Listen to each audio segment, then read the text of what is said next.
And more now on the international travel list for England. The Transport Secretary has confirmed in the last hour that Portugal will be removed from the green list and moved to the amber list. While it will be legal to go to Portugal, it will be officially advised against, and people must now quarantine on their return. Well, I'm joined by Julia Lo Bouet-Said, CEO of Advantage Travel Partnership. Afternoon, Julia. Your organisation represents 700 independent travel agents across the UK. It must have been a stressful afternoon. It's been a stressful 18 months, to be honest with you, but this afternoon has been particularly poor. When we're leading up to the summer holidays, we have one core destination to sell, and that comes off the green list. It's utterly disappointing. Just give us a sense of how big an impact this is having on your industry.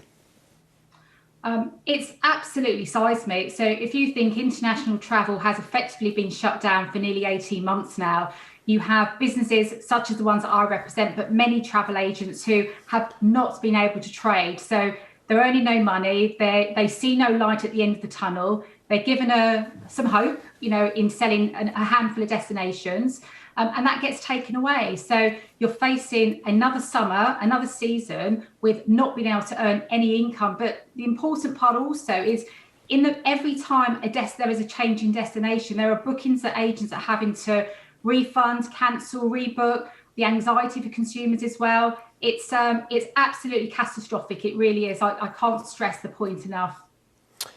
We all knew the dangers of the travel system with countries moving from green to amber to red, and that being the case with Portugal. What else would you have liked done? How could this have been implemented?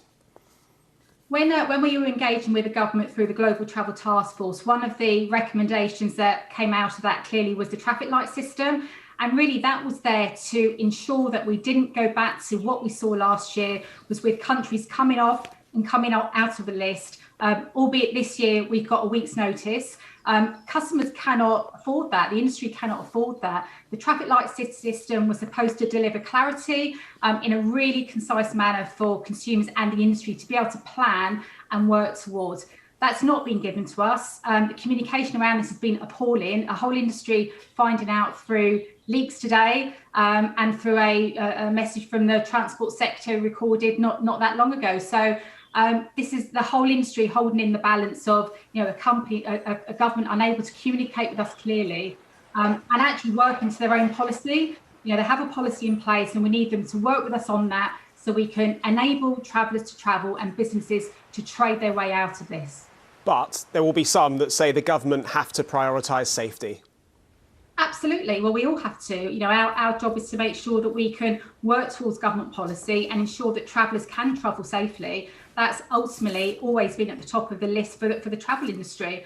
But we also have individuals that are running businesses. We have individuals that are employed by the travel industry who are also suffering, who have had no financial support and who are not able to see the light at the end of the tunnel right now. And that, if the government want the industry to work with them, if they're shutting down international travel, they do so, but they need to financially support the industry that is, as I say, 18 months later, still shut down.